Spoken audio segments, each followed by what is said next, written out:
Haleluya, puji Tuhan. Shalom, selamat pagi Bapak Ibu Jemaat Pembaca. Shalom. Saya rindu sebelum kita mulai ibadah pagi hari ini, kita isi kursi-kursi yang kosong dulu yang di depan, biar nanti jemaat-jemaat Tuhan yang masih dalam perjalanan bisa ngisi kursi yang di belakang. Yuk, boleh sambil maju ke depan, kita sambil mulai ibadah kita. Oke.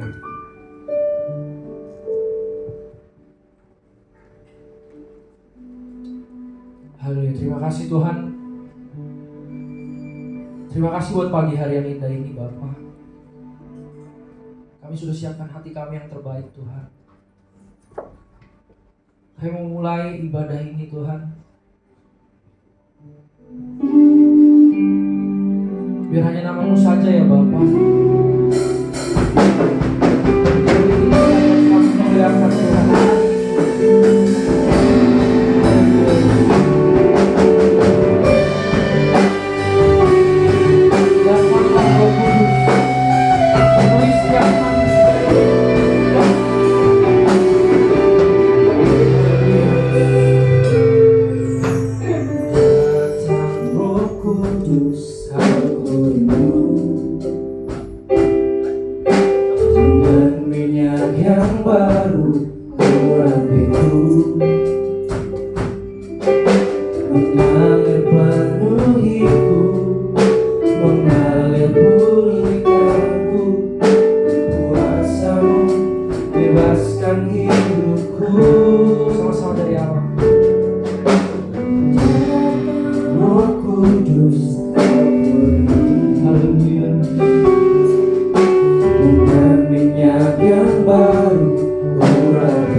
Bebaskan hidupku sama-sama.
Kami mau menikmati hadirat-Mu Tuhan.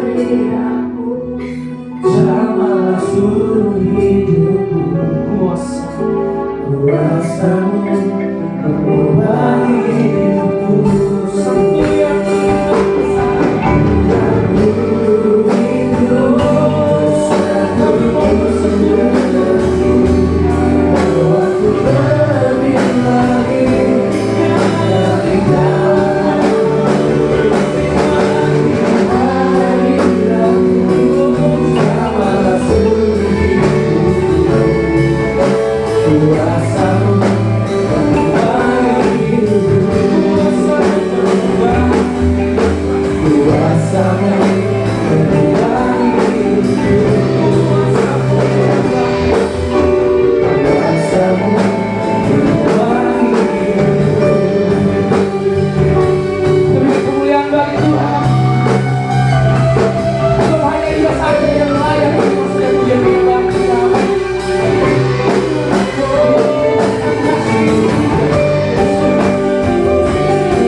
Lebih dalam lagi Tuhan, dari hati kami Tuhan, untuk puji dan kemuliaan Engkau ya Bapa.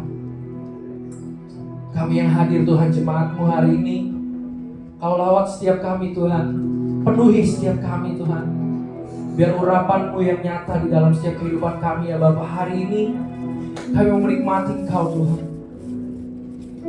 Kami siap Tuhan untuk membuka ibadah ini Tuhan. Kiranya setiap jemaat yang masih dalam perjalanan ya Bapa, Kau tibakan di tempat ini, biar kita sama-sama bisa berkumpul dan memuji Engkau Tuhan. Kini kami siap Tuhan, hanya di dalam nama Tuhan Yesus Kristus sama-sama kita katakan amin. Haleluya, puji Tuhan. Terima kasih untuk bagian ini, kita masih mau memuji nama Tuhan kita. Ya.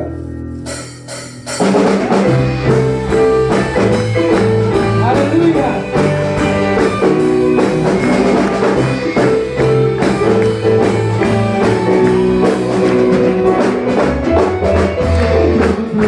Bercurah di tempat ini, urapannya yang ajaib, memulihkan umatnya.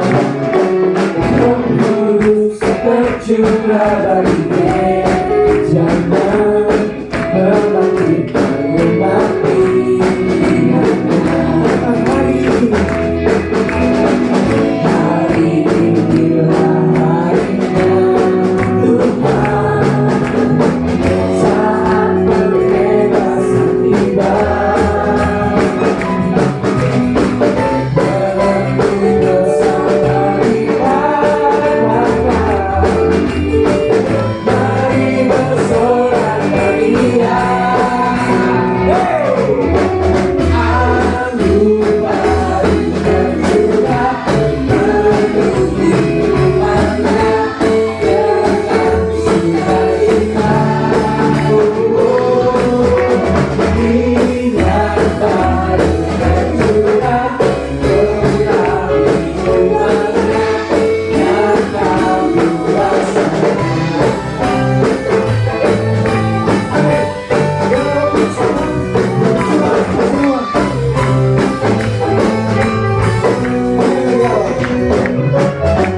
Roh Kudus bercurah di tempat ini, urapannya yang ajaib, memulihkan umatnya.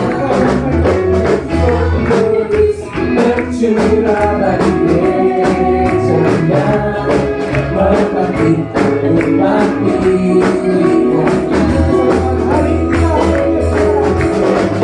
Hari inilah harinya Tuhan, saat pembebasan tiba.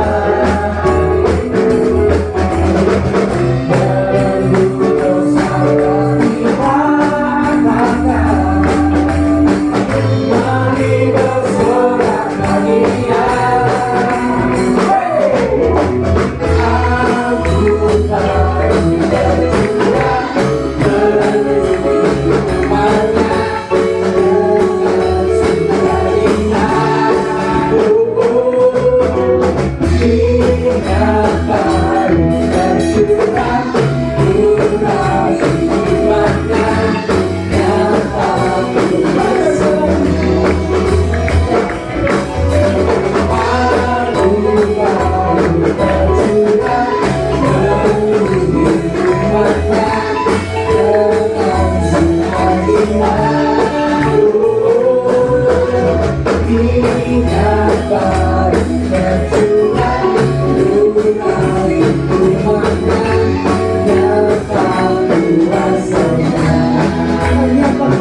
Sebab Tuhan telah mengirimkan Roh Kudus untuk mencurahkan setiap pekerjaan dalam hidup kita. Roh Kudus tercurah di tempat ini. Haleluya. Terima kasih Tuhan.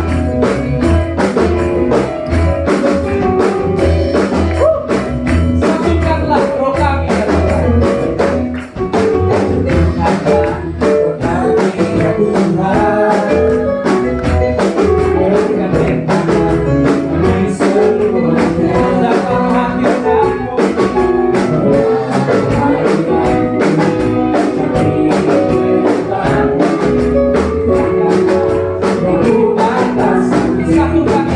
kami ya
Gunung batuku datang, kota bentengku aku tahu, kamu yang hidupku, keselamatanku datang, jangan belaku aku tahu, satu dalamku, walau bagaimana hari dalam hidupku.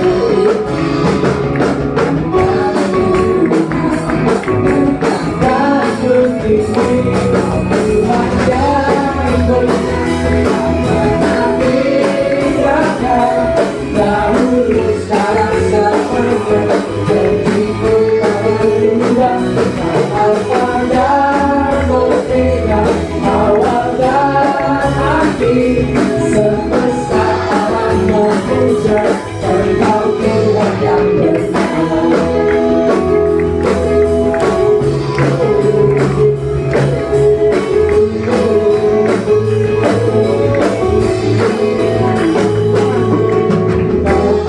Gunung batuku datang, kota bentengku aku tahu, jangan keselamatanku datang, dan membelaku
Kudus hadir di sini, mengalir di bait suci. Perkara ajaib pun terjadi, kuasa mujizat nyata, karena Roh Allah sedang bekerja.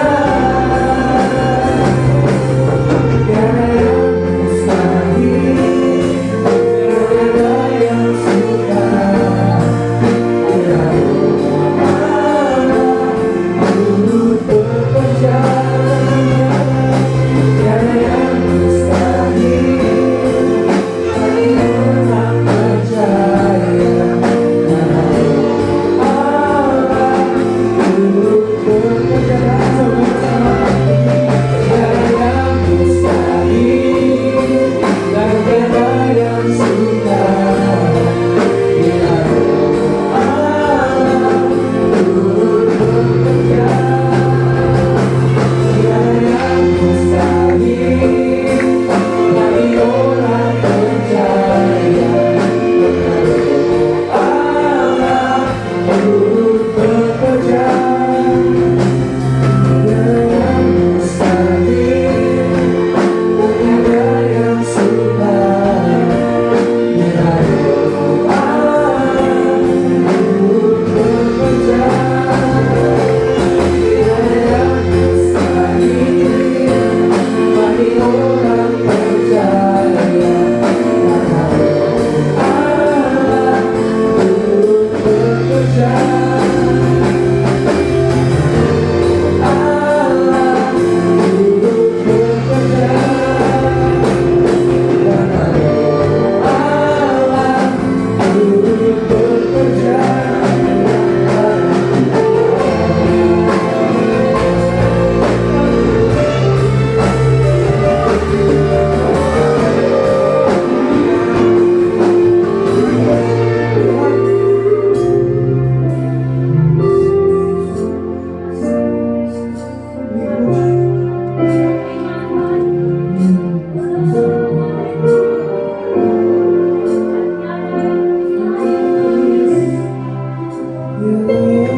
Tiada yang mustahil bagi orang percaya, karena Roh Allah turut bekerja. Allah turut bekerja,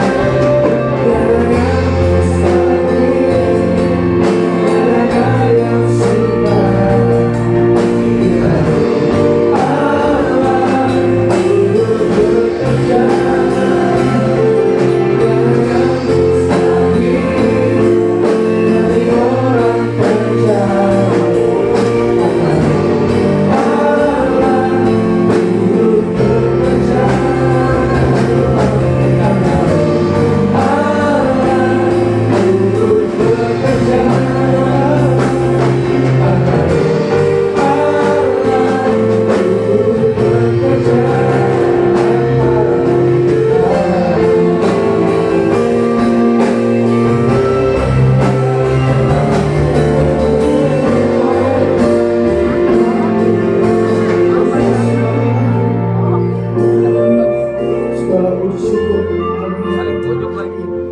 Segala kemuliaan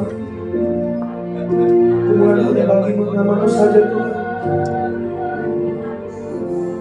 Kau begitu baik. Kau begitu baik ya Yesus. Ada yang mustahil bagi Kau ya Yesus. Sebenarnya kami mengenal sebagai firman-Mu ya. bagi Tuhan yang akan menyampaikan firman-Mu ya. Banyak ibu bidangnya Tuhan, sehingga apa yang boleh disampaikan yang boleh bertumbuh dan bertahan dari kami Tuhan, dan boleh menjadi rema di hidup kami ya Yesus. Semoga kami mendengar firman Tuhan, kami juga ingin memberikan sebagian dari kami yang terbaik ya Tuhan. Kiranya Kamu berkati Tuhan, tangan-tangan yang beri maupun yang memberi ya Tuhan. Kiranya boleh persembahan untuk memperluas pekerjaan di tempat ini ya Tuhan. Terima kasih Tuhan Yesus. Haleluya. Amin. Jemaat boleh segera untuk kembali. Dan saya persilakan untuk yang bertugas bantuan kolektor.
kita masuk dalam firman Tuhan, saudara, pelayan altar boleh turun ke bawah. Bapak Ibu Saudara, ini merupakan hari kesukaan, hari kemenangan buat orang percaya hari ini. Inilah yang menggerakkan gereja, yaitu kekuatan kuasa Roh Kudus. Baik Bapak Ibu, kita segera langsung masuk dalam berita firman Tuhan. Kita membuka Matius pasal 3 ayat 11.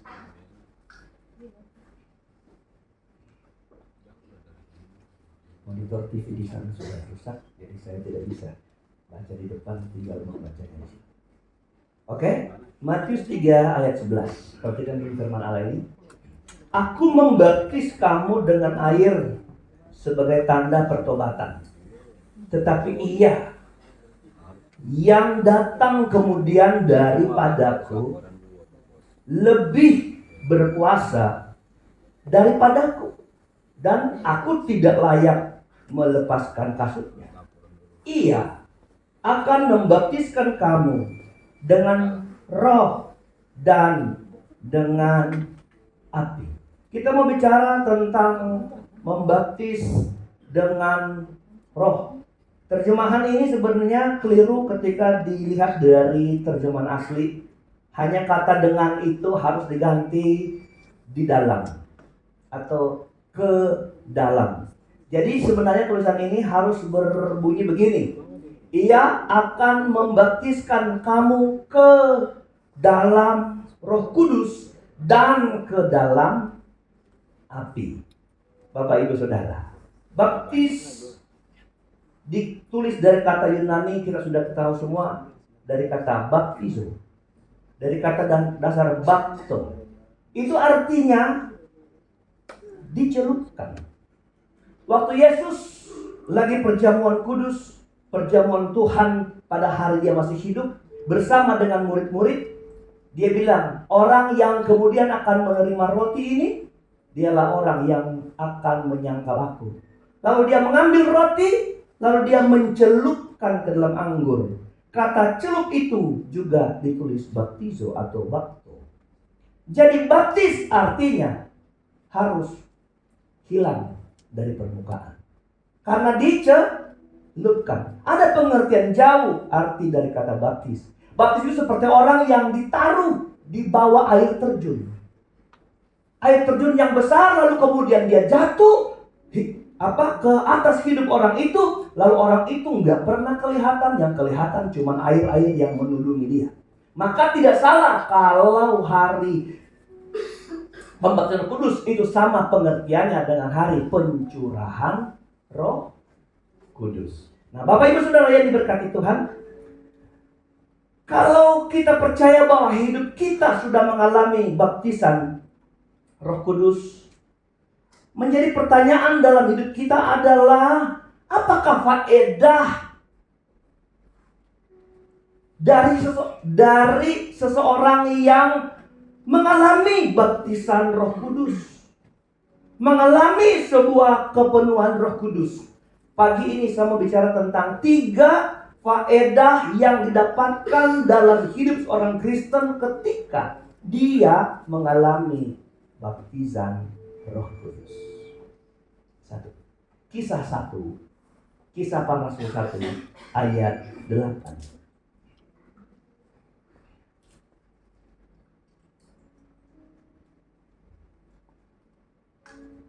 Tetapi kamu akan menerima kuasa kalau Roh Kudus turun ke atas kamu, dan kamu akan menjadi saksiku di Yerusalem dan di seluruh Yudea dan Samaria dan sampai ke ujung bumi.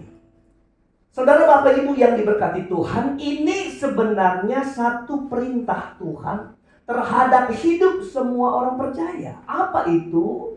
Kamu harus jadi saksi, bukan bersaksi. Kamu jadi saksi. Mulai dari mana? Dari yang terdekatmu, bangsamu, keluargamu sendiri, sampai keluar Yudea, Samaria, bahkan ujung bumi.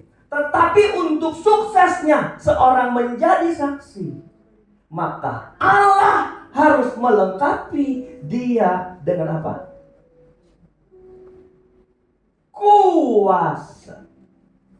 Kapan kuasa ini hinggap dalam hidup orang sehingga memampukan dia bersaksi, maka Alkitab bilang, saat mana Roh Kudus turun atas dia, saat mana dia dikuasai oleh Roh Kudus, atau sebaliknya dalam pengertian ayat pokok kita, saat mana seorang itu ditaruh di dalam Roh Kudus, maka Roh Kudus itu memberikan kuasa untuk bercerita atau menjadi saksi.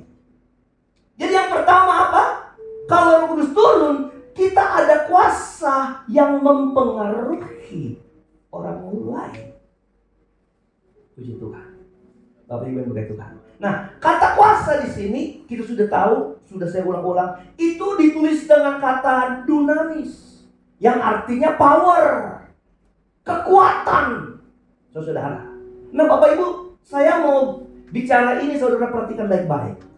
Kata kuasa yang dilahirkan oleh Roh Kudus adalah dunamis. Dunamis itu belum pernah ada sebelum Roh Kudus datang hinggap atau tinggal dalam kita, atau kita ada di dalam Roh Kudus.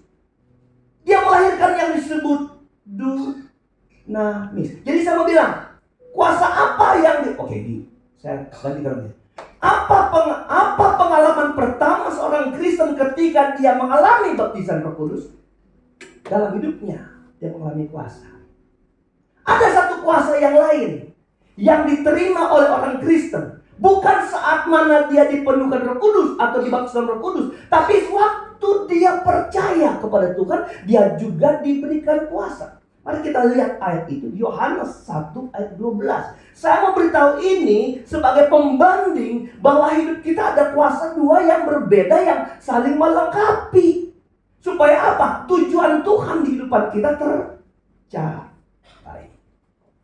Yohanes 1 ayat 12. Tetapi semua orang yang menerimanya diberinya apa? Kuasa. Semua orang yang menerima. Jadi ini langkah awal seorang masuk dalam kehidupan Tuhan atau menjadi orang Kristen. Pengertian rohani ini saat orang Kristen itu dilahir barukan menjadi anak Allah. Amin. Dilahir barukan. Dikatakan Alkitab, maka saat dia terima Tuhan, dia jadi orang percaya, dia dilahirkan dari kefanaan kepada kekekalan. Alkitab bilang dia menerima, diberinya apa? Kuasa. Kuasa ini bukan ditulis dunamis, tapi ditulis exousia. E-X-S-O-U-S-I-A. Exousia. Apa itu? Alkitab terjemahan bahasa Inggris tulis itu diberi hak. Diberi apa ya? Hak menjadi, hak pemilikan, authority, tidak sama dengan power, Bapak Ibu. Jadi hak untuk menjabat, hak untuk mengalami satu status baru dalam hidupnya. Yang dulu budak, yang dulu jongos, yang dulu nggak bisa sebut Aba Bapa, sekarang kau jadi anak dan kau memiliki kuasa itu. Kuasa apa? Kuasa sebagai anak Allah yang bisa berseru Aba ya Bapa. Haleluya. Itu yang saudara, ketika kita jadi orang Kristen pertama dapat exousia. Murid-murid waktu mereka menerima Kristus sampai perjalanan hidup mereka, Yesus naik ke sorga, mereka itu masih hanya memiliki exousia. Kenapa? Karena mereka percaya Yesus anak Allah, lahir dari Maria. Mereka melihat dengan mata kepala sendiri, dia mati, dia dikuburkan, dia bangkit. Pengakuan iman Kristen adalah percaya Yesus yang lahir dari perawan, yang mati, yang bangkit, yang naik ke sorga. Banyak Yesus, tapi tidak semua Yesus. Tidak ada Yesus yang selain Yesus yang lahir dari perawan, mati, bangkit, naik ke sorga. Kepercayaan yang kita taruh terhadap Yesus ini, Bapak Ibu, memberikan kita exousia. Haleluya. Nah, waktu waktu Tuhan naik ke sorga, dia bilang, aku memberikan kepadamu seorang. Roh Kudus itu seorang. Roh Kudus itu pribadi. Roh Kudus itu oknum. Kalau saudara hadir 10 malam di sini, ada pelajaran siapa Roh Kudus. Roh Kudus itu oknum. Dari sisi mana dia disebut oknum? Ada penjelasan-penjelasan Alkitab yang sudah dipaparkan. Dia oknum karena dia punya apa? Pikiran, perasaan, dan kehendak, dan sebagainya. Sudah diulas panjang hari itu oleh JJ. Jadi kita kenal dia. Dia itu harus diterima di hari Pentakosta. Supaya apa? Kita menerima apa? Eksosia. Dunamis.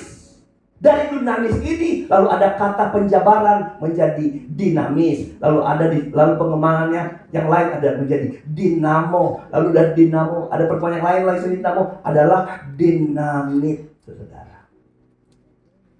Kuasa orang Kristen yang meledak-ledak itu bukan kuasa eksosia, tapi kuasa dinamis. Saudara lihat orang Kristen. Orang Kristen dijadikan anak Tuhan dengan tahapan yang Tuhan mau. Apa? Dia harus menerima Tuhan dengan kuasa. Memiliki hak memanggil Aba Bapa. Memperoleh kehidupan kudus dari Tuhan. Tetapi Tuhan bilang, kalau hanya jadi sampai di situ, itu orang Kristen belum bisa disebut orang Kristen yang produktif. Karena orang Kristen yang produktif, di dalamnya dia harus ada apa? Kuasa dunamis ini. Bisa bilang amin? Haleluya. Saya kasih contoh dulu. Kisah 4 ayat 31, ayat 33. Kisah 5 ayat 28 itu Yerusalem itu penuh dengan ajaran Tuhan Yesus. Anda dengar ya, saya sebut ada kisah 4, kisah 5. Itu enggak begitu jauh dari kisah 2.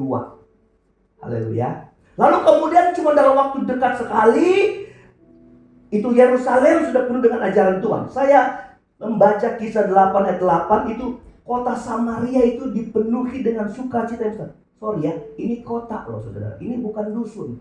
Kota Samaria. Ayat pasal 13 ayat 44. Antioquia. Seluruh kota itu berkumpul mendengar firman Allah. Apa yang menggerakkan itu saudara? Satu kekuatan dunamis. Waktu Petrus dan teman-temannya hanya mengalami eksosia. Mereka hanya berkutat kepada kehidupan yang dekat Tuhan. Menjaga normanya, menjaga statusnya sebagai murid, sebagai anak. Tidak belum sampai keluar. Ada banyak orang Kristen hanya sampai kepada yang penting saya hidup baik-baik. Tidak mengganggu orang, saya itu nyaman, saya itu nggak nyakitin orang, saya datang ibadah kalau ibadah, kalau doa saya tetap berdoa. Tapi pertanyaannya, kemampuan kau keluar untuk meledak-ledak di luar, yang membuat di luar itu bisa melihat Tuhan, masih adakah dalam kehidupan kita? Oke, nggak usah keluar, mulailah dari Yerusalemmu.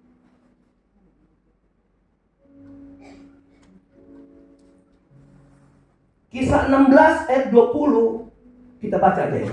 Kisah 16 ayat 20 dan pasal 17 ayat 6. Anda baca ayat 20 aja.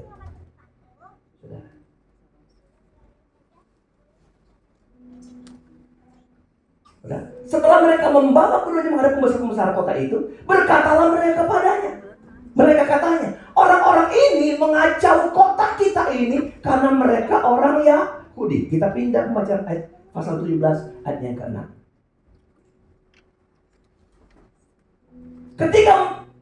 Tetapi ketika mereka tidak menemukan keduanya, mereka menyeret Yason dan beberapa saudara ke hadapan pembesar-pembesar kota. Sambil berteriak katanya, orang-orang ini yang mengacaukan seluruh dunia telah datang juga kemari. Kemari itu adalah masalah kota Antioquia. Saya jelaskan ayat ini. Itu ada orang-orang yang mengacau. Ayat pasal 16 itu 2 orang yang di bawah itu adalah Paulus dan Silas. Anda bayangkan ketika Paulus Silas turun dan menceritakan tentang anugerah Tuhan. Kota ini kacau. Kacau bukan artinya kerusuhan. Kacau dengan semua pengajaran baru dan menggemparkan. Dan satu kota bisa datang mendengar firman Tuhan. Siapa yang berbuat itu? Kuasa yang bekerja dalam kehidupan seorang Kristen ketika dia mengalami pengurapan yang dari Tuhan. Fungsi pertama, faedah pertama saya mau bilang hari ini. Jangan saudara bangga dulu kalau saudara hanya punya eksosia yang menjaga kehidupan. Kau diberikan kekuatan kuasa untuk menguduskan hidupmu, berjalan dalam kebenaran itu, saudara. Tapi dengar, sekarang kita mesti melihat di kiri kanan kita ada orang yang perlu diledakkan, dikacaukan hidup mereka. Artinya gini, kok ada ajaran baru ya? Kok ada Yesus? Siapa sih Yesus itu? Sampai mereka terpengaruh dan berinisiatif, ingin tahu siapakah Tuhan itu. Paulus Silas turun, orang bertanya-tanya, sampai kacau, sampai pemuka-pemuka agama, imam-imam ditanya, kenapa ada ajaran tentang Yesus? Imam yang bingung bertanya, dan orang-orang kerja bertanya, mencari kebenaran itu. Saya percaya ketika hidup ini dikuasai oleh kuasa otoritas terbesar ini, kuasa dari dunamis ini, kuasa yang lain karena pengurapan Roh Kudus, saya percaya kita akan menjadi berkat. Saya ulang, gak usah jauh-jauh. Untuk rumah tanggamu, untuk keluargamu, untuk anakmu. Haleluya, haleluya. Kalau saudara sudah lemah, menjadi berkat, bersaksi buat anakmu, kau sudah mengambil keputusan yang paling fatal di tengah keluargamu. Banyak orang Kristen gak mau berkata gini, kamu kan sudah besar, kamu sudah dewasa, kamu sudah mengerti, sekarang aku diam, tinggal terserah kamu. Tidak ada orang begitu. Orang Kristen akan bicara selama dia hidup kepada orang. Mungkin dengan harapan orang ini gak berubah, karena ada satu harapan yang pasti. Ketika firman keluar dari mulut kita, ada Roh Kudus yang bekerja dalam hidup orang itu untuk mengubah dia. Kenapa? Tidak ada satu orang yang bisa mengubah hati orang lain. Tuhan cuma bilang, kamu rela gak memakai kuasa yang ada padamu untuk menjadi berkat, menjadi saksi buat orang-orang di sekitar. Sekarang jangan pandang enteng orang-orang di sekitar saudara. Anakmu, orang tuamu, bapakmu, ayahmu, suamimu, anakmu. Kalau dia masih jauh dari Tuhan, engkaulah harus menjadi orang-orang yang produktif di keluarga. Nggak bilang amin. Kasihkan oleh mereka. Haleluya. Iya. Kalau mau masuk surga, jangan borong sendiri, saudara. Haleluya. Kalau saudara beli bakpao banyak, bagi sama orang lain. Amin. Tuhan bilang, jadi berkat buat banyak orang. Dan saudara gak mungkin bisa jadi berkat kalau engkau gak punya dinamis dalam saudara. Yang kedua, Efesus 1 ayat 13-14.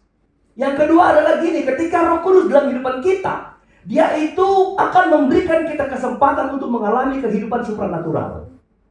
Oke? Mari kita lihat Efesus 1 ayat 13-14. Di dalam dia kamu juga, karena kamu telah mendengar firman kebenaran, yaitu Injil keselamatan. Dalam dia kamu juga ketika kamu percaya. Jadi waktu kamu dengar firman kebenaran, dan waktu kamu dengar, kamu percaya, kamu dengar Injil keselamatan, kamu percaya. Perhatikan ini, dimeteraikan dengan Roh Kudus yang dijanjikannya itu.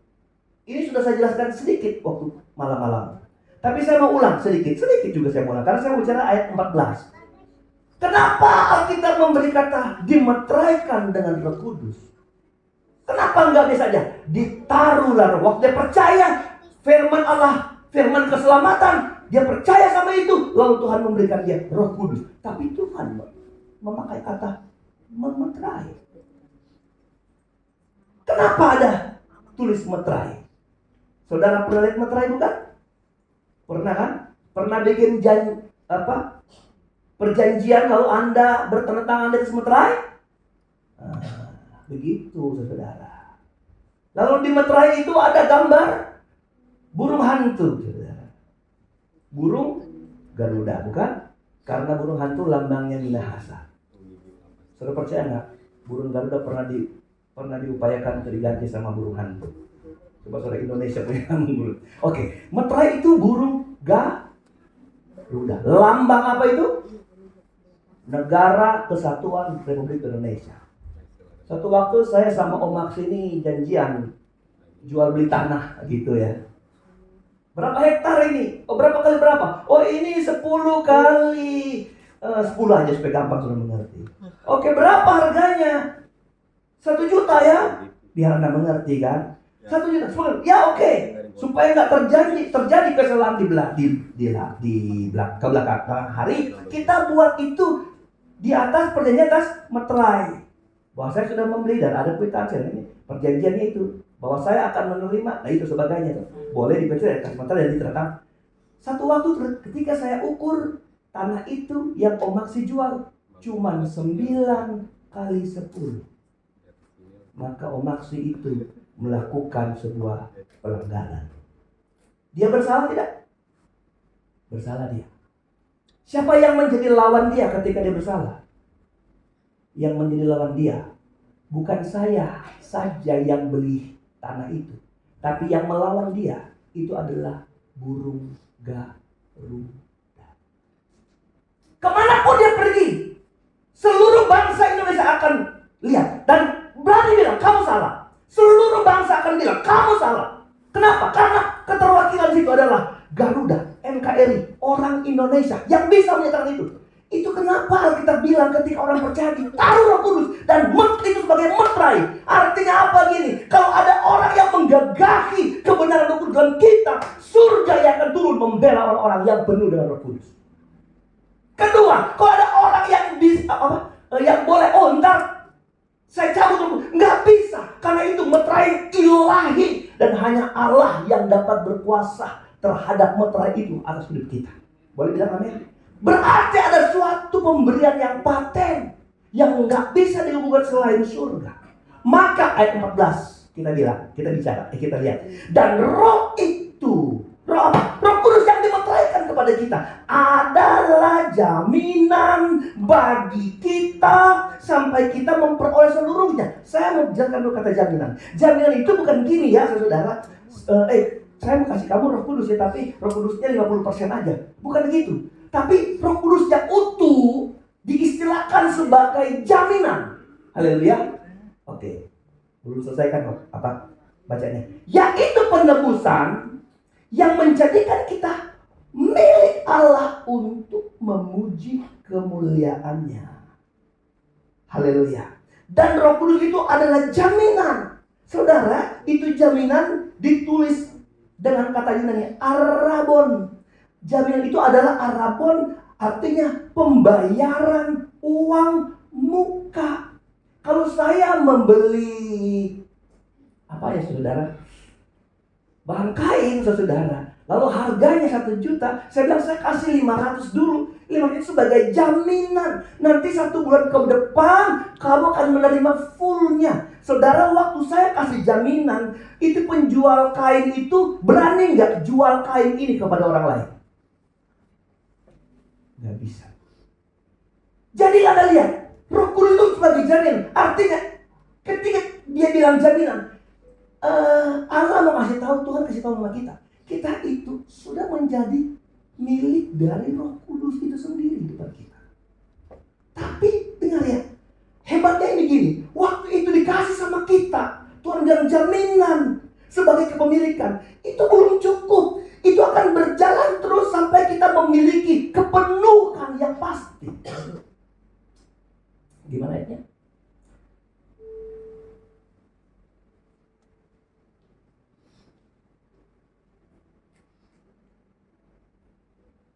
Tadi ayat berapa? Masih ada? Ayat 14. Jaminan dari kita sampai kita memperoleh seluruhnya. Nah, kata seluruhnya inilah yang menjadi bagian hidup kita untuk kita alami. Ini yang saya bilang perkara yang supernatural. Penebusan yang menjadikan kita milik Allah. Kita tidak bisa hanya berkutat. Ada banyak orang Kristen yang penting saya hidup orang Kristen udah mengalami Roh Kudus. Belum. Kalau kau pengen Roh Kudus, kau tinggal di rumah. Kan kemarin saya bicara malam itu 5 hal dalam hidup seorang ketika dia punya Roh Kudus. Adalah 1, dia memancarkan kemuliaan. Artinya kalau dia hidup di luar tanpa kemuliaan Tuhan, disangsikan Roh Kudus yang dalam hidupnya. Sama waktu kita punya Roh Kudus, kita mencapai ini sebuah pemberian yang utuh dari Tuhan. Ini yang saya mau bilang perkara supranatural. Orang Kristen penuh Roh Kudus tidak hanya boleh bercokol pada hal-hal yang biasa. Tapi harus naik kelas kepada hal yang supranatural, hal-hal yang ajaib, karena jaminannya adalah Roh Kudus. Roh Kudus diberi, lalu kita akan mengalami hal-hal yang lain yang memenuhi hidup kita. Saya kasih cerita tentang Naaman. Oke, tahu Naaman? Naaman itu adalah seorang kapiten, mempunyai pedang panjang. Kalau berjalan prok. Naaman siapa? Oi, anak sekolah minggu ini semua tamat kan? Cerita paling enak didengar di sekolah minggu. Naaman itu panglima tentara Aram. Pangkatnya jenderal. Bintang 11. Ditakuti, disegani. Karena dia kalau turun perang, tidak ada yang bisa kalahin dia. Hebat. Amin. Tapi sayang dia punya kekurangan. Dia sakit kusta. Pendek cerita, ada anak bersaksi. Di Yerusalem ada orang, ada di Israel ada orang yang bisa sembuhkan, ada nabi. Oh ya, dengan apapun harganya, karena kusta nggak bisa disembuhkan pada waktu itu. Kusta nggak bisa disembuhkan. Alkitab bilang Naaman sudah ke ber-1000 juta tabib, nggak pernah sembuh. Dia ikutin nasihat anak kecil ini, ingin sembuh. Sampai ke sana apa yang dia bilang? Celupkan dirimu 7 kali di Sungai Jordan. Lalu dia bilang, hore, gitu. Oh, saya ini jenderal. Kalau suruh yang masuk akal. Kalau cuma celup di sungai, di tempat di negeriku ada sungai lebih jernih dari sungai ini. Lihat tuh logikanya. Ngapain kamu suruh ke sungai ini? Kotor. Di saat ini ada sungai Partar dan apa itu yang bersih-bersih. Kenapa kamu suruh di sini? Ajudannya bilang, jenderal, lakukan saja kan baru. Oke ya. Kan gak mungkin sepintas begitu. Masuknya 1, 2, 3, 4. Bilang 7 kali. 5, 6. Capek kali dia. Ke-7. Alkitab bilang apa? Kustanya tahir. Selesai? Enggak. Hari itu ketika Tuhan pulihkan Naaman, dia Tuhan ubah menjadi seorang tua yang memiliki baby face. Karena dikatakan kulitnya seperti bayi. Haleluya.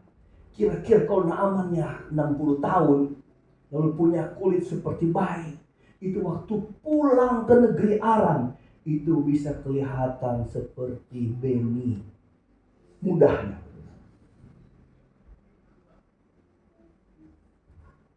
Artinya kelihatan mudah. Apa Naaman bilang? Sungguh Allah Israel itu Allah yang hebat. Berubah gak dia? Aku akan menyembah Allahnya Israel. Ini saya mau beritahu, saudara. Ketika orang diubahkan, dia harus punya hati masuk kepada kehidupan supranatural. Bukan menyembah Israel. Tapi dia pikir, aku ini akan kembali ke negeriku, ke Aram, negeri kafir, negeri najis, penuh penyembahan berhala, dan aku akan ngikutin upacara penyembahan berhala di kuil itu. Aku orang yang harus patuh kepada raja. Coba, ada sebuah pertentangan untuk hidup. Ikutin apa yang Roh Kudus sudah kasih, atau kehidupan benar yang dia dapat rasakan. Oh Tuhan, ini benar-benar Allah yang hidup. Tapi kemudian dia di sana, dia ditantang untuk hidup lama kembali, ditantang untuk hidup najis kembali. Kita baca ayat kita. Buka 2 Raja-Raja pasal 5 ayat 17.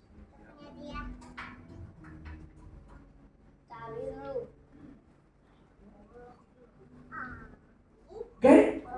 Akhirnya berkatalah Naaman, jikalau demikian, biarlah diberikan kepada hambamu ini tanah sebanyak muatan sepasang bagal, sebab hambamu ini tidak lagi akan mempersembahkan korban bakaran atau korban sembelih kepada Allah kecil, haleluya, kepada dewa, kepada bangsa najis punya Allah. selain Allah lain, kecuali kepada siapa? Tuhan. Tapi Naaman mendapat sesuatu. Bagaimana dia bisa untuk menjadi penyembah kepada Allah yang benar tanpa ada Allah yang lain di sana, sementara pengaruhnya hebat. Dia bilang gini, kasih saya tanah sebanyak muatan sepasang bagal. Tahu bagal? Bukan kuda, bukan keledai. Bagal adalah keturunan atau kawin silang antara keledai jantan dan kuda betina, saudara. Bagal. Kalau kebalikannya itu begal, yang kuda betina sama. Jadi keledai jantan sama kuda betina ada bedanya, di kupingnya beda. Nah, oke, kita nggak masalahkan itu. Bagal sepasang. Jadi pemahaman saya gini, kalau bagal sepasang artinya bagal ini pertama dia itu menarik gerobak, atau kedua dia itu membawa tempat di belakang bagal itu dua pasang itu atau dua bagal yang harus diisi tanah. Pernah lihat motor, ada dulu saya order sayur di Pasar Cengkareng, waktu kita bangun gereja, saya jam 12 malam pergi cari sayur, bawa di restoran, jual-jualan ya saudara, supaya bisa bangun gereja itu. Saya itu beli keranjang di belakang, diisi sayur, kangkung, tomat, cabai. Pagi-pagi subuh saya bawa ke restoran, jual saudara supaya dapat dana. Puji Tuhan, sebulan 4 juta keuntungan, semua kita kasih saudara. Bukan sebulan, seminggu saudara, karena sampai ada 2 restoran besar, Jumbo Crepes dan satunya lagi di Pluit saudara, sama Mangga Besar. Itu begitu tanah itu. Pertanyaannya, kenapa Naaman minta tanah itu? Tanah itu nggak tahu, untuk melapisi tanah najis di Aram. Dia akan taruh, dan waktu dia menyembah, dia akan berdiri di tanah Israel yang dia bawa ke negerinya untuk menyembah dan memuji nama Tuhan. Ini Naaman bicara tentang kehidupan orang Kristen yang mengalami baptisan dalam Roh. Ini gambaran, alegori, ya. Saya alegorikan, menggambarkan.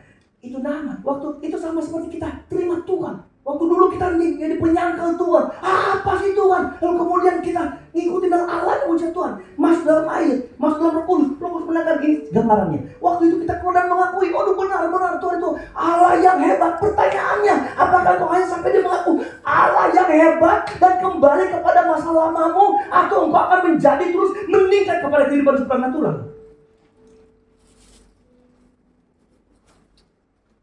Siapa yang sudah baptis ini? Ini pesan ini bagus. Baik banget ini. Bahwa seorang yang mau dibaptis, bahkan terima Roh Kudus, engkau ada tanggung jawab menambah tingkatan rohanimu kepada kehidupan supranatural.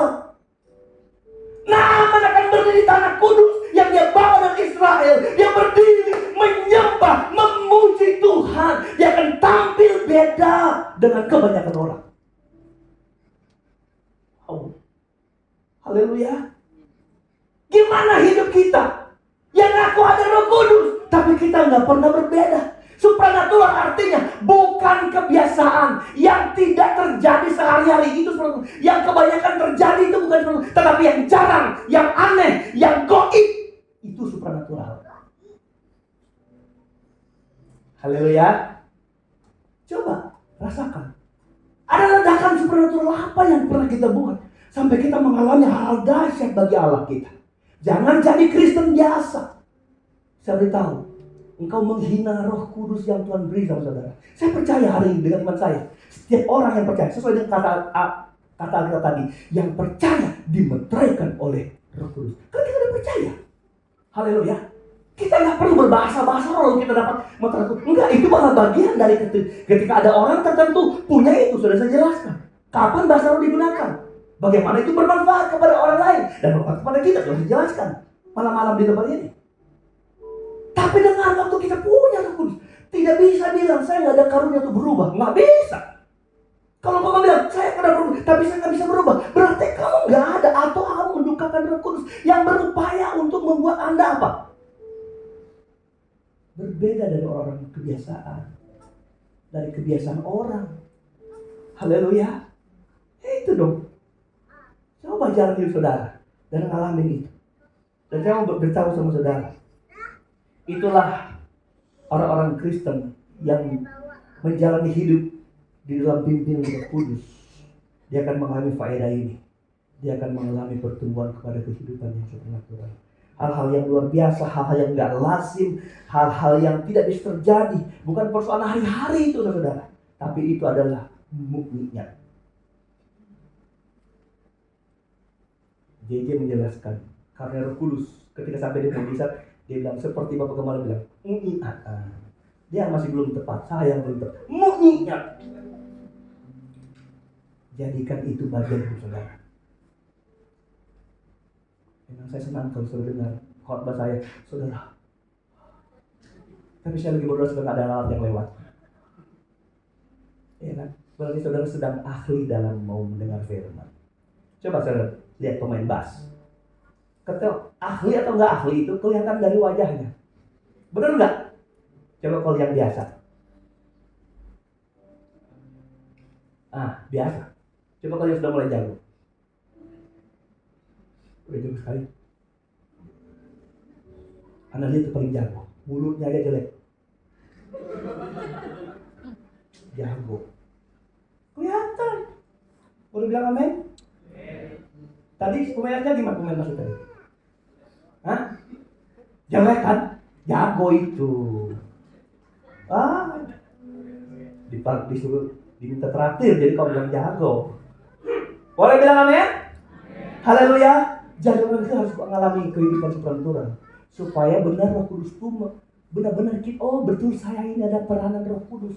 Enggak Roh Kudus itu tetap ada dan bergerak.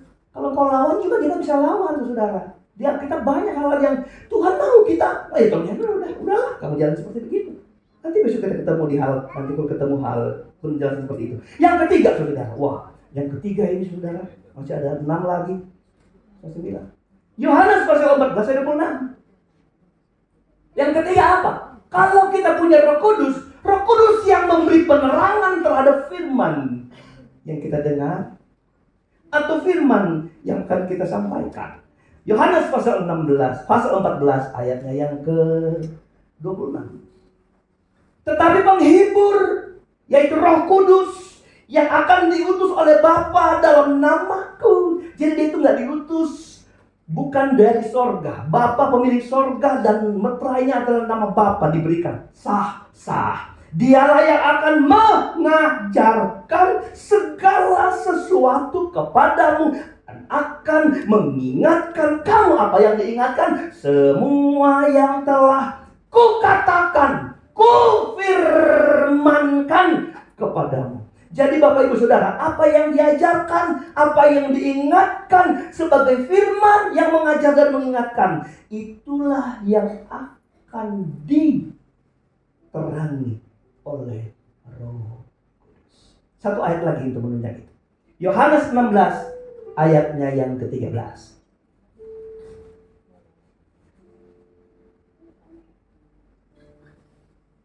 Tetapi apabila ia datang, yaitu Roh kebenaran, ia akan memimpin kamu ke dalam seluruh kebenaran. Haleluya. Kalau dia datang, dia nggak memimpin kamu ke separuh benar. Separuh salah. Seluruh kebenaran. Dan saya mau kasih tahu, Yohanes 17, satu pasal setelah ini, Alkitab bilang firman itu adalah kebenaran. Ia tidak akan berkata kadarnya sendiri, tapi segala sesuatu didengarnya, itulah yang akan dikatakannya dan ia akan memberitakan kepadamu hal-hal yang akan datang. Jadi Bapak Ibu Saudara, Roh Kudus inilah yang akan memberikan pengertian yang benar, bahkan hal-hal yang belum tersembunyi, bahkan ajaibnya saudara, dalam kondisi tertentu, firman yang kita dengar tadi sebagai harafiah kemudian menjadi berkat rohani dalam kehidupan kita, karena Tuhan perlu itu kita praktekkan pada kondisi tertentu. Contoh, panjang ya, saudara. Cerita saja. Kisah para Rasul pasal 2 ayat 16-17. Boleh lah. Kisah 2 ayat 11. Supaya saudara tahu. Jadi ulang, tangkap ini. Kisah pasal 2. Berarti di atasnya cerita tentang apa? 120 orang penuh dengan Roh Kudus. Dibaptis dengan Roh Kudus. Jadi masih di pasal yang sama. Tetapi itulah yang difirmankan Allah dengan perkataan. Coba boleh kali 15. Oke. Orang-orang ini tidak mabuk seperti yang kamu sangka karena hari baru pukul 9. Jadi waktu orang-orang berbahasa lain, ayat 14 bilang begini, ada apa ini?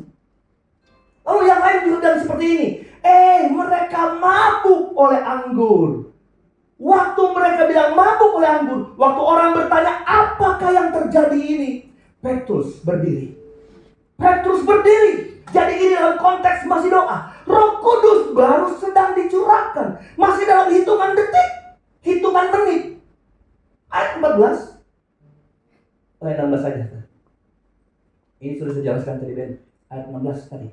Tetapi itulah yang difirmankan Allah. Apa yang difirmankan Allah? Apa yang mereka lihat katanya mabuk. Apa itu?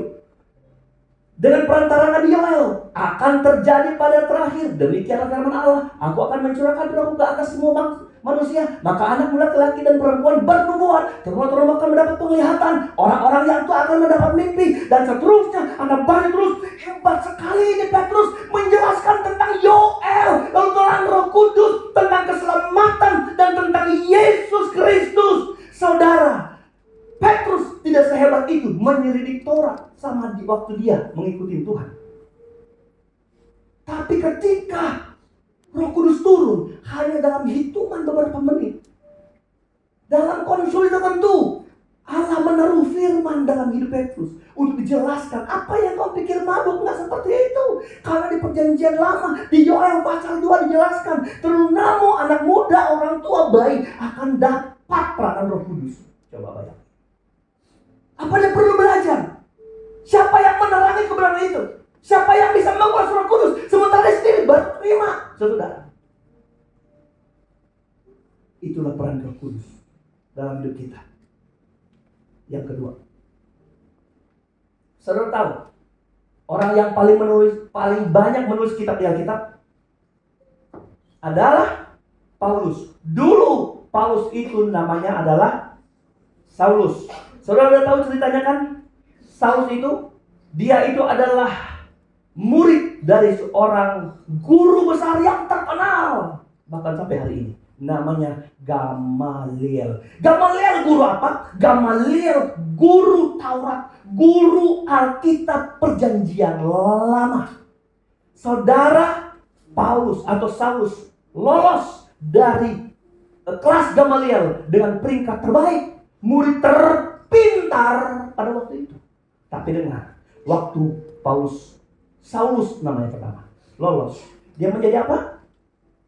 Menjadi apa? Seorang pembunuh, orang Kristen. Nangkap, penjarakan tanpa diadili. Saudara, begitu pekerjaannya. Pada satu waktu dia pergi ke Damsyik. Dengan maksud apa? Menangkap orang-orang Kristen yang ada pada waktu itu. Dia sampai ke Turki nyari orang Kristen. Dia sampai ke Asia besar manapun cari orang Kristen. Betapa gimana kita mau bilang jahat banget nih Saulus ini. Nangkapin orang. Kenapa? Karena dia bertentangan sekali dengan imannya orang Kristen. Tapi saya mundur lagi. Dia murid terbaik, jebolan terbaik dari seorang Gamaliel yang mengajarin Taurat, ngajarin perjanjian lama kepada dia. Tapi dia menjadi pembunuh. Di Damsyik Tuhan tangkap dia menjadi buta, saudara. Dia menjadi buta, dia nggak melihat toh. Dia jadi buta, lalu Tuhan menyuruh seorang, siapa namanya? Ananias, bilang di sana ada seorang yang nama Paulus, dia buta. Kamu pergi dan doakan dia. Lalu Ananias pergi mendoakan dia. Alkitab cerita, waktu Ananias menumpahkan tangan atas Saul, ada sesuatu yang keluar dari mata Paulus. Dan Paulus bisa melihat. Lalu dia mengalami kepenuhan Roh Kudus. Kita baca ayatnya. Terakhir. Kisah 9 ayat 20. Ini hal-hal spektakuler dulu. Kita mau cerita. Ketika itu juga, garis bawahi, ketika itu juga, ia memberitakan Yesus di rumah-rumah ibadat dan mengatakan bahwa Yesus adalah anak Allah. Ketika apa? Ketika apa? Ketika dia sembuh.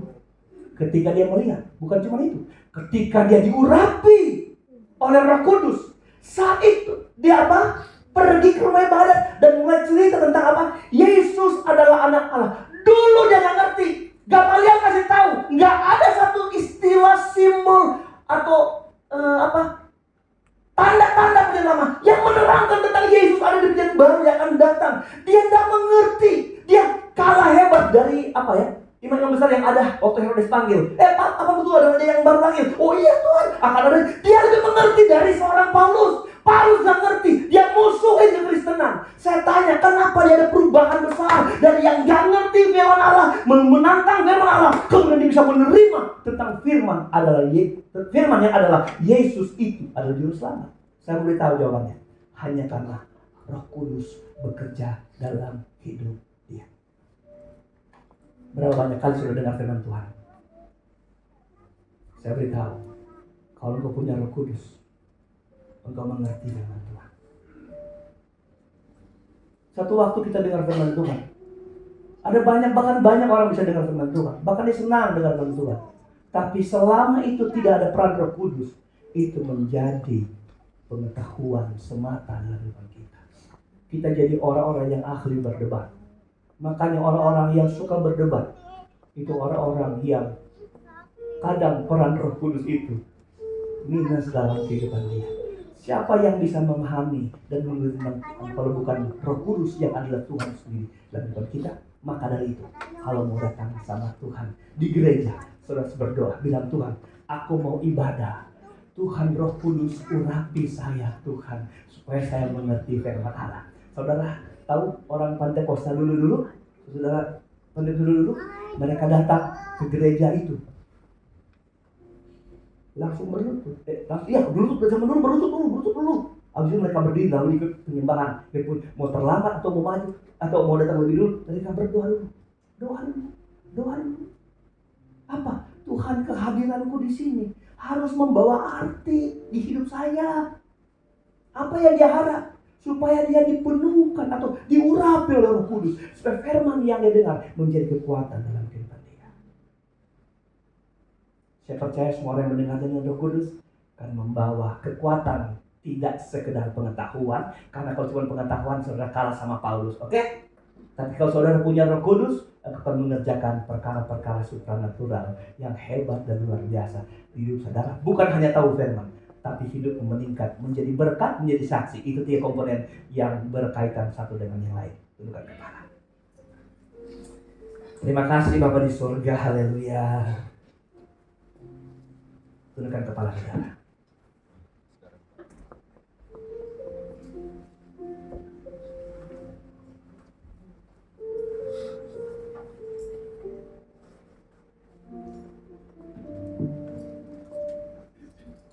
Mau gak bersaksi? Mau gak bicara? Mau gak setiap momentum kejadian dengan anak Anda sisipin firman? Mau gak? Kemudian anak itu hanya tertawa, bahkan ngeledekin kita sebagai orang tua. Tapi firman engkau sudah lepas. Dek, jangan gitu. Hormati orang yang lebih tua, kan itu firman Tuhan. Dia cuma ketawa, bahkan mungkin dia marah. Saya beritahu saudara, momentum kejadian apapun, mau nggak engkau sisipin kebenaran Tuhan di sana untuk Anda dapat ceritakan. Saya mau bilang, nggak usah jauh-jauh, di rumah. Engkau pemimpin di perusahaan, seberapa hebat engkau memberi dampak kepada bawahan, kepada orang yang bisa kau perintah. Mau gak sekali-kali engkau ketika memberi berita ada sesuatu yang kau sampaikan, mungkin dengan bergurau, tapi itu firman Allah. Mungkin dengan canda yang halus, tapi itu firman Tuhan. Kemarin ada 2 orang security datang di depan. Saya lagi gunting bonsai di depan. Mereka udah lama nggak ketemu. Pak Yusuf. Dan mereka cerita. Ada seorang yang datang bercerita tentang Yesus di depan situ. Waktu dia cerita tentang itu, dia nggak ngerti apa itu. Makanya saya bilang langsung permisi saya ke sana. Tapi si bohong, dia cerita terus sama saya di sana. Oh, saya langsung menimpali dengan sesuatu yang patut dia dengar. Patut dia dengar. Karena kebetulan yang cerita sama dia itu adalah saksi Yehova. Dia bawa bukunya, saya jelaskan dari bukunya. Ini keliru. Kesempatan, momentum itu menjadi kesempatan untuk cerita tentang Tuhan yang sebenarnya itu apa. Saya nggak ngerti kapan-kapan terjadi. Bukan hak saya untuk mengubah orang. Tapi ketika firman telah sampai ke hati seseorang, dia tidak akan pernah kembali percuma. Mari kita berdiri.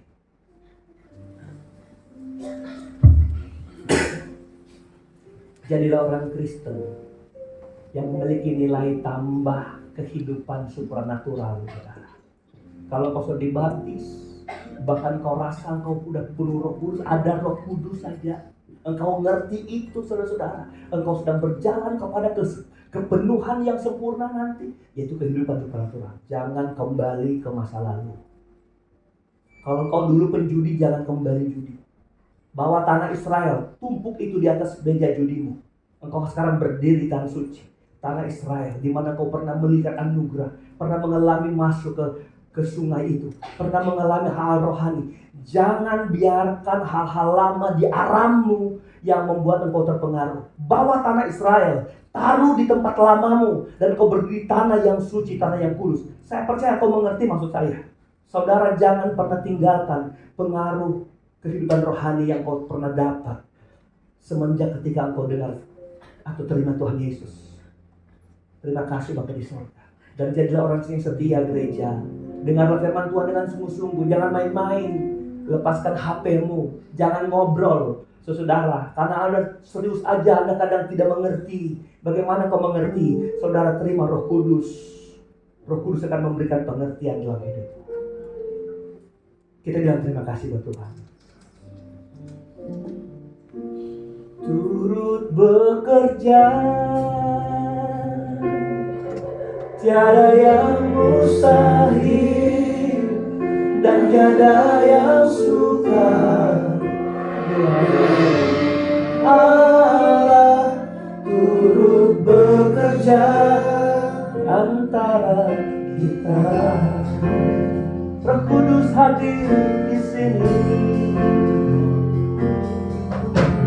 Roh Kudus hadir di sini, mengalir di bait suci. Perkara jangan terjadi, kuasa mujizat nyata. Karena Roh Allah sedang bekerja.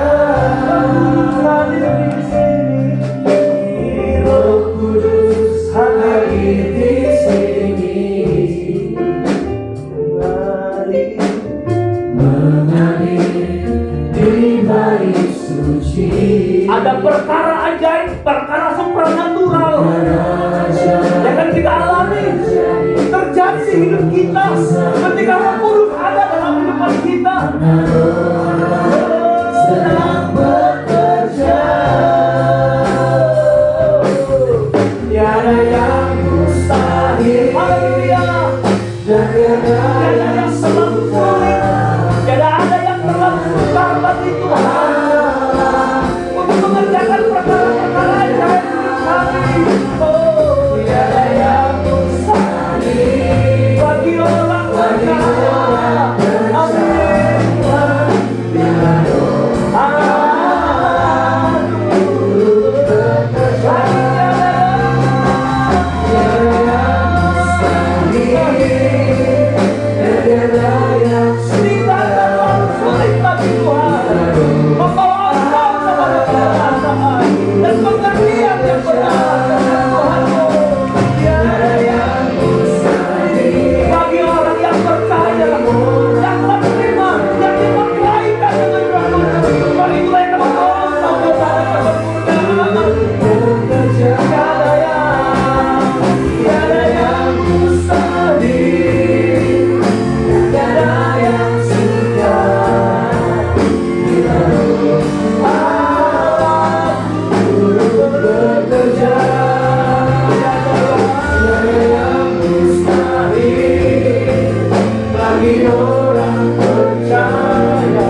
tenang sebentar.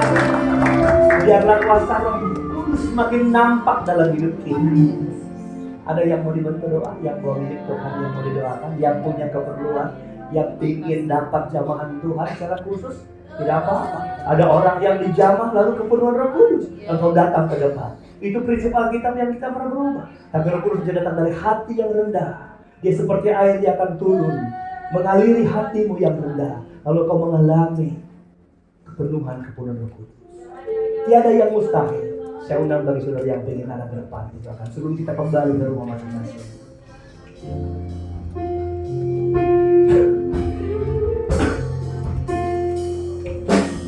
Tiada yang mustahil, tiada yang sukar bila Roh Allah turut bekerja. Tiada yang mustahil, tiada yang sukar bila Roh Allah turut bekerja. Tiada yang mustahil dan tiada yang sukar bila Roh. Bapak yang berkata kepada hamba-Mu, jangan memberkati terhadap data. Bukan tangan ini Tuhan, tapi tangan Allah yang tidak kelihatan, yang akan menjamah mereka dengan kuasa-Mu supaya lebih maksimal hidup jemaat Tuhan dalam mengiring Tuhan, dalam menjalankan hidup berkristen. Mereka semakin berdampak dengan Kristen. Mereka mengalami hidup tertular yang hebat dan mereka dapat menjadi dewasa karena mengerti firman. Semua dikerjakan oleh Roh Kudus yang sama yang ajaib. Di dalam nama Yesus kami berkati. Terima kasih. Karena Roh Allah sedang bekerja. Tiada yang mustahil, tiada yang sukar bila Roh Allah turut bekerja. Tiada yang mustahil bagi orang percaya. Karena Roh Allah turut bekerja. Tiada yang mustahil, tiada yang sukar bila Roh Allah turut bekerja. Tiada yang mustahil bagi orang percaya. Karena Roh Allah turut bekerja. Tiada yang mustahil, tiada yang sukar bila Roh Allah turut bekerja. Tiada yang mustahil bagi orang percaya. Karena Roh Allah turut bekerja di antara kita.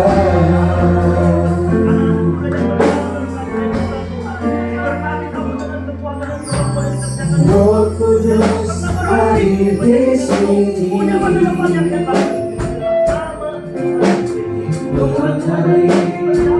kita yang suci. Perkara ajaib terjadi, kuasa mujizat nyata. Karena Roh Allah sedang bekerja. Roh Kudus hadir di sini,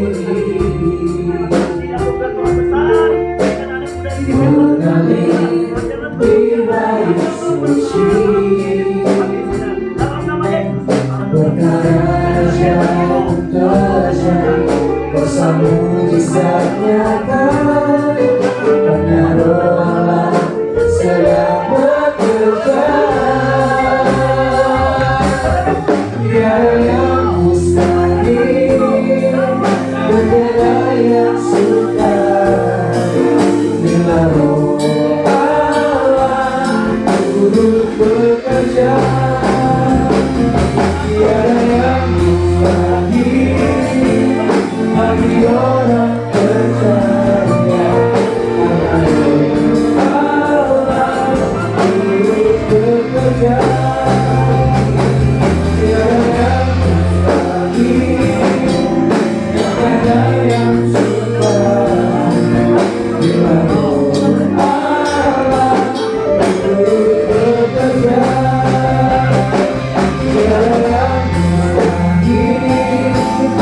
bagi orang percaya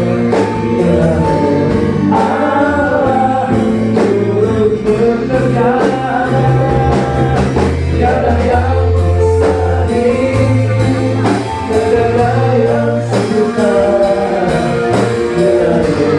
Allah turut bekerja. Bagi orang percaya, bagi orang percaya,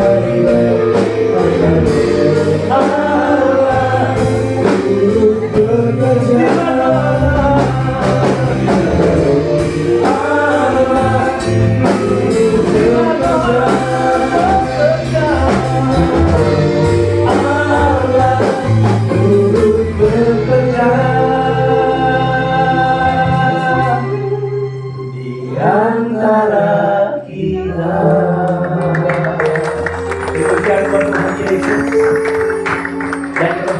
Yang hadir bahkan menguasai hidup kami.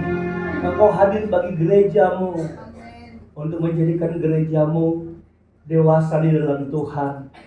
Gereja secara organisasi Tuhan bisa bela, tapi di dalam ada gereja-gereja organisme, pribadi demi pribadi yang membutuhkan Tuhan. Pribadi di dalam gereja yang penuh Roh Kudus menjadikan gereja itu melejit dalam rancangan kehebatan Tuhan. Itu sebabnya hamba berdoa, Engkau terus bergerak dalam hidup jemaat Tuhan di GPD Obaja ini Tuhan. Jadikan mereka maksimal dalam pekerjaan Roh Kudus di hidup mereka. Karena dampaknya adalah kepada gereja ini Tuhan. Gereja kerajaan Allah bukan persoalan perkataan, tapi kerajaan Allah adalah kuasa, kata firman-Mu. Dan inilah kerajaan kecilmu yang sedang dibangun di sini. Biar ini bukan hanya persoalan kata-kata, bukan persoalan janji-janji Tuhan, tapi persoalan kuasa yang itu terjadi karena ada pekerjaan Roh Kudus di setiap hati jemaat-jemaat-Mu Tuhan. Dan jadikan kami orang yang taat, terikat kepada Tuhan untuk mentaati firman-Mu. Terima kasih kami yang hadir pagi ini sudah diberkati Tuhan. Jemaat Tuhan yang sempat hadir, laut mereka dengan kasih sayang Tuhan. Tetap kami harapkan mereka bisa beribadah bersama-sama kami di hari-hari yang akan datang. Kalau mereka lemah, Tuhan beri kekuatan. Mereka bimbang, Engkau tetapkan. Tuhan, kalau mereka syarat dengan persoalan, beban, masalah, di dalam nama Yesus Engkau berikan mereka kemampuan mengatasi itu. Biar mereka punya langkah ringan untuk datang ke rumah Tuhan, menyembah, memuji, mengagungkan nama Tuhan. Di dalam nama Yesus, kami percaya satu waktu kami akan dikumpulkan bersama-sama untuk bergandengan tangan melayani Engkau dan pekerjaan-Mu. Terima kasih Bapa di surga, terima kasih di hari Pentakosta ini kami sudah mendengar firman Tuhan dan Engkau akan taruh itu di hati kami semua. Segala pelayan Tuhan yang sudah ambil bagian melayani di tempat ini, Allah membalaskan berkat mulai dari altar ini Tuhan, sebagai worship leader, singer, sebagai pemain musik, choir Tuhan, ataupun aser, kotan Tuhan, sama-sama Tuhan berkati. Itu adalah pelayanan yang harus kami kerjakan dengan sungguh-sungguh. Tidak ada yang besar, ada yang kecil. Semuanya kami melayani dengan hati. Allah pasti memberkati. Juga sekolah minggu yang diadakan berbarengan dengan ibadah ini. Biar Tuhan ada perubahan ke depan buat anak-anak kecil kami. Tuhan menjadi orang-orang yang hebat dan kuat. Ini harapan kami, doa kami setiap waktu buat pelayanan tempat ini. Sebentar lima pulang, serta di perjalanan dengan selamat. Dan kami percaya anugerah Tuhan kami bawa, karena kami berubah sejak kami datang, bahkan pulang kami tidak sama. Karena ada pembaharuan yang Tuhan telah taruh dalam kehidupan kami. Kami akhiri ibadah kami mengucap syukur hanya di dalam nama Tuhan Yesus Kristus. Dan kita angkat tangan dan hati kita di hadapan Pencipta kita. Terimalah anugerah damai sejahtera, kasih sayang, sukacita, penghiburan, kekuatan, serta urapan yang dari Allah Bapa, Putra, dan Roh Kudus dalam kasih karunia Tuhan Yesus Kristus menyertai kita yang tetap setia dan dalam urapan Roh Kudus Tuhan. Dari sekarang, besok, dan sampai hari Maranatha, Tuhan Yesus datang kembali. Kami sudah berdoa, Bapa. Haleluya, haleluya.